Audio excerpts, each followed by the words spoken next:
Esta primeira, aspas, geração de profissionais, na verdade, ela teve uma grande influência, principalmente no início do século XX, por Pavlov. Quem já não ouviu falar de Pavlov? Ele foi a pessoa, então, que criou a primeira explicação mais organizada daquilo que a gente veio a chamar depois de condicionamento clássico ou pavloviano. Vocês já devem ter visto isso bastante aí na formação de vocês. O trabalho de Pavlov, então, o que ele foi responsável? Ele acabou dando base para que o Watson pudesse, então, ser definido historicamente como o grande fundador do behaviorismo. E qual era a grande questão? Que os estudos, eles precisariam necessariamente ter uma objetividade. E isso poderia ser feito através do que ele chamou, então, de estímulos e respostas passíveis de observação.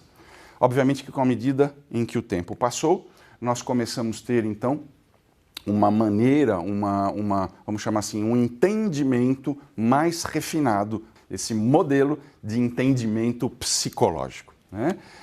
E o foco do trabalho, na verdade, era, em grande parte das vezes, a utilização de técnicas. Essas técnicas, obviamente, elas acabaram, então, originando uma série de intervenções onde as emoções e os comportamentos problemáticos, eles eram entendidos dentro de princípios de condicionamentos e que, obviamente, precisariam ser refinados para que uma determinada resposta pudesse ser alterada. Vamos pensar que muitas críticas que surgem desse modelo, a partir, né, para esse modelo, definem esse modelo como um modelo muito mecanicista, dizendo o seguinte: tá bom, eu posso até entender que existe dentro desse modelo de entendimento uma ênfase muito grande ao meio ambiente, mas a pergunta que ficava é: cadê a relação terapêutica nisso? Né? E de fato, conforme a gente começa a olhar, faltava mesmo, né? Esse modelo, ele, muito embora ele tivesse uma ênfase nesses aspectos externos, ele ainda tinha um recorte muito grande nesse fisiologismo, vamos chamar assim, né? O que a gente tem, por exemplo, como um outro importante autor é o Jacobson, que vai propor, então, as técnicas do que a gente vai chamar de relaxamento progressivo.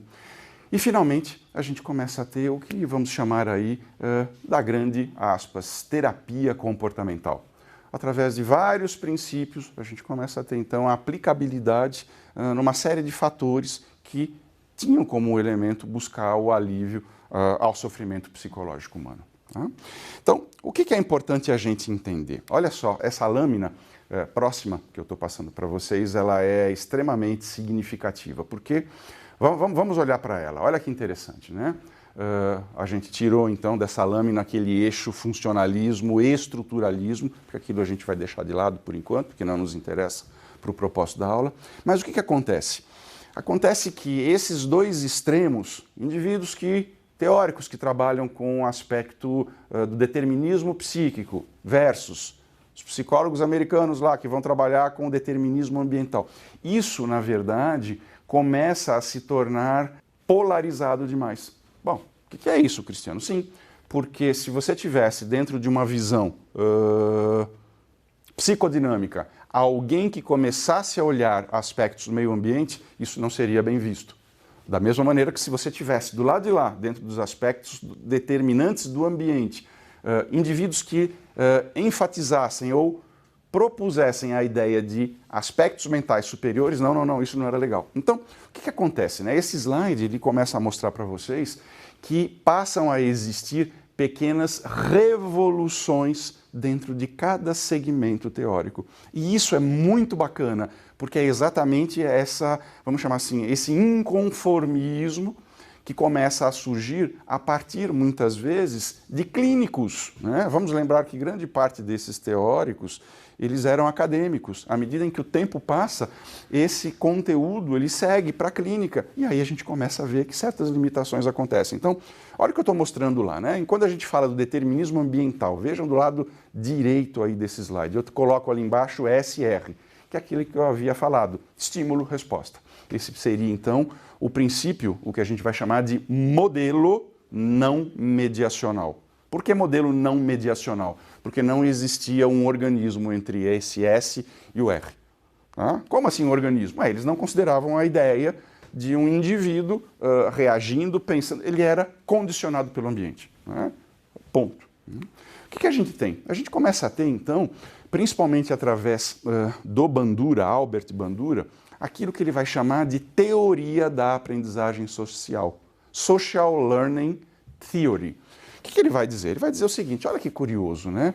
Vamos imaginar então que um indivíduo, ele veja várias pessoas serem atropeladas ao cruzar uma rua.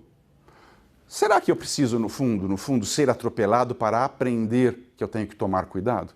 Quer dizer, se todo indivíduo precisaria estar submetido a um estímulo para ter uma resposta, como é que faria então no caso dessas circunstâncias onde o indivíduo aprende sem passar pela situação? Então, o Bandura, ele é considerado historicamente como um dos primeiros teóricos que começa então a propor a ideia de, aspas, processos mentais superiores. Olha que legal. Então ele começa a dar uma ênfase muito grande às questões ligadas à memória, à atenção, e isso faz com que, pela primeira vez, o modelo não mediacional, lembra que eu falei do S e do R, ele seja ampliado.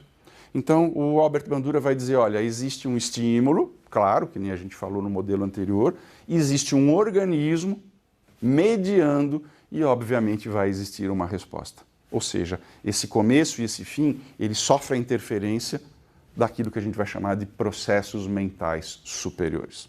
Já volto nisso, aguenta a mão aí. O que a gente tem pelo outro lado? Volta lá para o lado da psicanálise, veja lá, slide do lado esquerdo.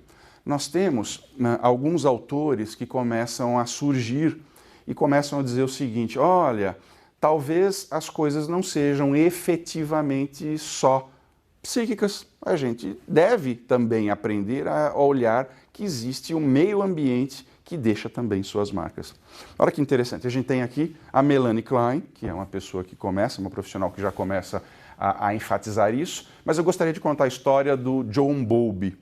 John Bowlby, que vocês estão vendo aí, ele foi um outro etólogo, trabalhava com comportamento animal, e o objetivo do Bowlby foi o de tentar trazer para a natureza humana as premissas que ele já observava na etologia. Então ele queria tentar entender o quanto que a psicanálise também ela serviria de explicação a partir dessa confluência com os modelos etológicos. E aí começam a acontecer coisas muito curiosas, porque a gente pega esse John Bowlby exatamente no meio de uma segunda grande guerra.